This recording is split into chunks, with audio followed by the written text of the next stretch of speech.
Hola y bienvenidos a Enigma, el canal de mitos y misterios.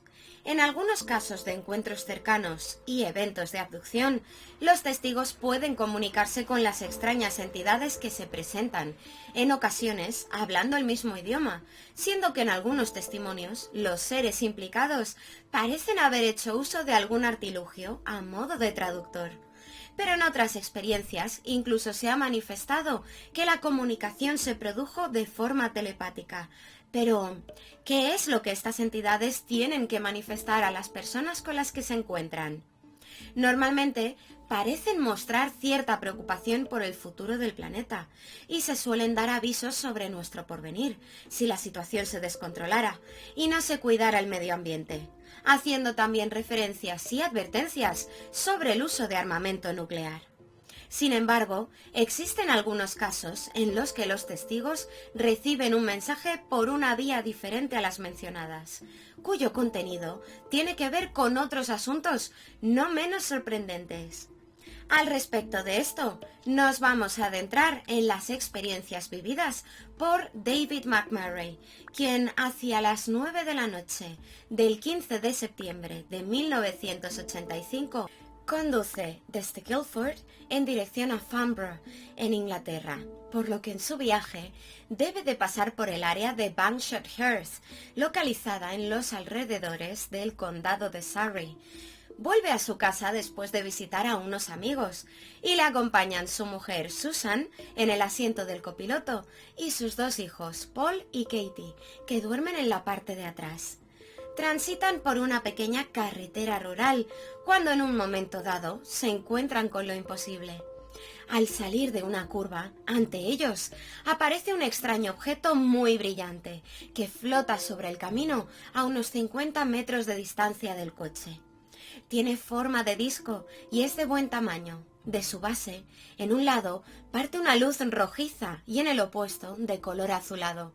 Y por todo su eje se emplazan algunas ventanillas de las que parte una potente luz blanca tan brillante que el testigo se ve obligado a apartar la vista en algunos momentos.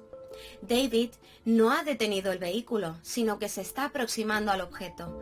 Y mientras esto sucede, un segundo elemento de similar apariencia al primero aparece en la escena, elevándose desde detrás de unos árboles y colocándose cerca del vehículo, viajando a la misma velocidad, a la par que el primer objeto se eleva en el aire, desapareciendo en la noche. David y Susan están algo nerviosos, así que, en inicio, deciden seguir conduciendo hacia el área poblada más cercana, mientras el brillante objeto les sigue en la distancia, y justo cuando alcanzan dicho destino, antes de internarse, el cabeza de familia decide detener el vehículo y bajar a observar el objeto, algo a lo que su esposa se niega, permaneciendo sentada en el interior. Al detenerse, el objeto que les venía persiguiendo hace lo propio y se queda flotando por sobre las copas de los árboles en el otro lado de la carretera, mientras David lo observa atentamente, escuchando un fuerte zumbido y teniendo la intensa sensación de que le están observando, hasta que, a los pocos minutos, la nave se aleja a gran velocidad y la familia retoma su camino hasta llegar a casa. Pero los extraños acontecimientos no habrían de acabar aquí. Al día siguiente, toda la familia, y en especial David, comienzan a experimentar eventos inusuales. Cuando David se dispone a arrancar el coche, se da cuenta de que se ha quedado sin batería, y durante ese día comienza a desarrollar un severo dolor de cabeza y cierta debilidad, cosa que también experimenta su esposa durante los siguientes días. David también sufre de pérdidas de memoria y tiene problemas para dormir, a la par que unas extrañas marcas circulares de color rojizo comienzan a aparecerle por el cuerpo, sucediendo que, cuando una desaparece, inmediatamente aparece otra en un lugar diferente. Algunos de los investigadores que se dedicaron a este caso pudieron constatar que otros testigos, desde diferentes puntos, habían visto luces en el cielo en el mismo momento en el que el evento que habían vivido los McMurray estaba teniendo lugar. en especial Omar Fowler, quien pudo realizar una investigación in situ y reunirse en varias ocasiones con la familia. La primera de estas entrevistas se dio a principios de noviembre y en esta ocasión David manifiesta continuar teniendo las extrañas marcas y haber experimentado un par de sucesos en los que salía de su cuerpo y se veía durmiendo en su cama. Sin embargo, había algo todavía más extraño. Le cuenta al investigador que constantemente, desde la noche en la que se encontraron con el objeto, un misterioso pensamiento no se apartaba de su mente y que constantemente una frase aparecía en su cabeza: Epsilon 44L-47L, sin que tuviera la menor idea de qué era o de su significado. Pasado un tiempo, el investigador acaba por convencer a David para poder llevar a cabo alguna sesión de hipnosis regresiva con profesionales cualificados, y en enero del año siguiente se realiza a cargo de Leonard Wilder y el Dr. Bernard E. Finch, con otros ufólogos presentes como Gordon Creighton, que durante las 2 horas que duró la sesión descubrirían algo sorprendente. En estado de hipnosis, David comienza a describir el encuentro cercano que tuvo con el objeto volador, reviviendo el momento y mostrando emociones de inquietud, pero extrañamente, ante una de las preguntas de los doctores, de pronto afirma que son los guardianes. En una transcripción de la sesión aparece así: justo por sobre los árboles. Guardianes, los guardianes. ¿Quiénes son los guardianes? ¿Cómo sabes que son guardianes? Son los guardianes. Lo sabes, ¿no? Sí. ¿De dónde son? Epsilon. ¿Epsilon? Epsilon 44L, 47L, 44L, 47L, los guardianes. El doctor, a continuación, descubre que ese supuesto lugar del que provienen los mencionados guardianes se encuentra muy lejos y que esta información se la están dando estas entidades a David en el momento en el que tiene lugar el encuentro con la nave, quien también le refiere que le parece que son amigables y que no sabe lo que significa el extraño mensaje de Epsilon 44L 47L, pero que debería de saberlo. Lo más impresionante sucede 4 días después, cuando David viaja de nuevo con su mujer por la misma carretera en la que aconteció el suceso detonante de todas sus inusuales experiencias.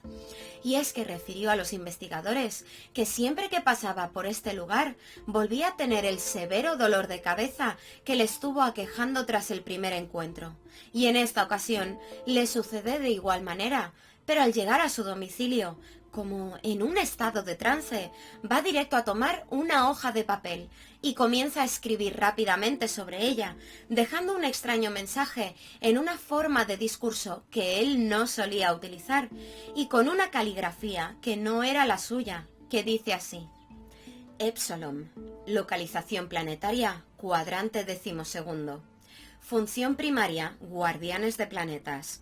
Observando la Tierra desde el 12 a.C. Desarrollo del hombre hasta principios del siglo XIX casi nulo. Personas clave ubicadas en la Tierra a principios de 1900. Desarrollo hasta la fecha aumentando en un 50%. Todavía no tienen práctica básica de Meothkyle. Belicoso que no será tolerado. Todavía divididos en la idea de un único líder supremo. Continuaremos observando e instruyendo a las personas clave hacia la tasa de avance. Recomendar que el avance sea reevaluado en cuanto a la naturaleza de su planeta y que se les permita continuar a la tasa del 50% en lugar de brindarles una cooperación total. A Smith.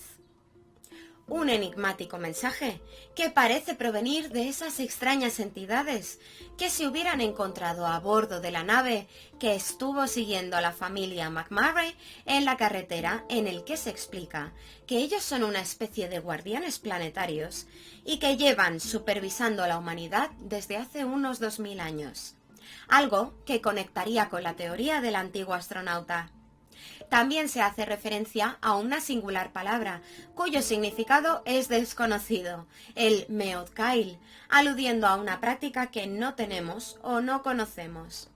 Se habla asimismo de lo que podría ser nuestra belicosidad o nuestra hostilidad, inquiriendo en que no sería tolerada, e indican que han encontrado lo que llaman personas clave, que suponemos que por algunas características específicas serán consideradas así por estos seres, refiriendo que instruirán a estos sujetos para mantener esa tasa de desarrollo del 50% que se menciona, pero que no colaborarán de forma total. Finalmente, el mensaje es firmado por A. Smith. Presentamos esta sorprendente información para que cada uno pueda juzgar y, por supuesto, sacar sus propias conclusiones sobre si creer que sea cierta esta información o no. Si bien cabría remarcar que existe cierto debate al respecto y que el investigador que se adentró en este caso, el señor Fowler, quedó firmemente convencido de que David estaba diciendo la verdad, divulgando el caso y sus investigaciones en diferentes números de la publicación Flying Saucer Review. Tenemos un caso muy singular, en el que el primer encuentro con el ovni se produce en una situación muy similar a otros tantos casos de encuentros de este tipo, en los que el fenómeno se presenta durante la noche en alguna carretera solitaria, y en el que hubo 2 personas adultas como testigos. Pero después de este incidente, el principal testigo se ve envuelto en otras extrañas experiencias que le llevan incluso a recibir una supuesta comunicación por parte de lo que podrían ser las inteligencias tras el fenómeno. Entre los extraños sucesos experimentados por David, tenemos, por ejemplo, la gran cantidad de secuelas físicas, siendo que cuando desaparecían algunos síntomas, aparecían otros. Algo que no es poco habitual en los testigos de encuentros cercanos. Y algo curioso es que David manifestó haber tenido experiencias extracorporales, sin haber escuchado nunca de ellas y sin saber lo que eran previamente. Esta no sería la única ocasión en la que se relaciona el fenómeno ovni con este tipo de sucesos, y algunos testigos han referido situaciones similares, como los eventos de bilocación que refirió haber vivido Judy Doherty en un caso que estudiamos en un vídeo anterior. Lo más interesante de este caso tal vez sea ese enigmático mensaje que parece que David obtuvo en estado de trance, un método similar al utilizado por personalidades como Benjamin Solari Parravicini, que podría ser lo que se conoce como escritura automática, un proceso en el que el sujeto no es consciente de lo que escribe y las palabras le serían supuestamente transmitidas.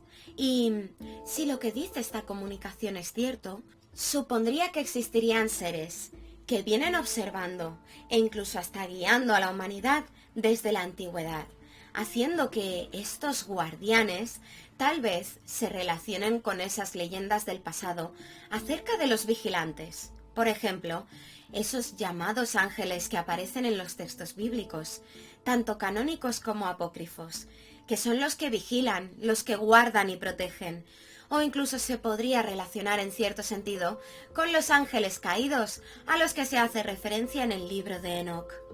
Por último, cabe mencionar que en dicho mensaje se hace también referencia a la idea de un líder supremo que dividiría a la humanidad. ¿A qué podrían estar refiriéndose con esto? Tal vez es en un sentido religioso. ¿Se relacionaría esto con el concepto de Dios? Como siempre, un caso muy raro, que hace referencia a unos seres muy raros que dejaron un mensaje aún más raro. Pero cosas más raras se han visto. ¡Hasta pronto!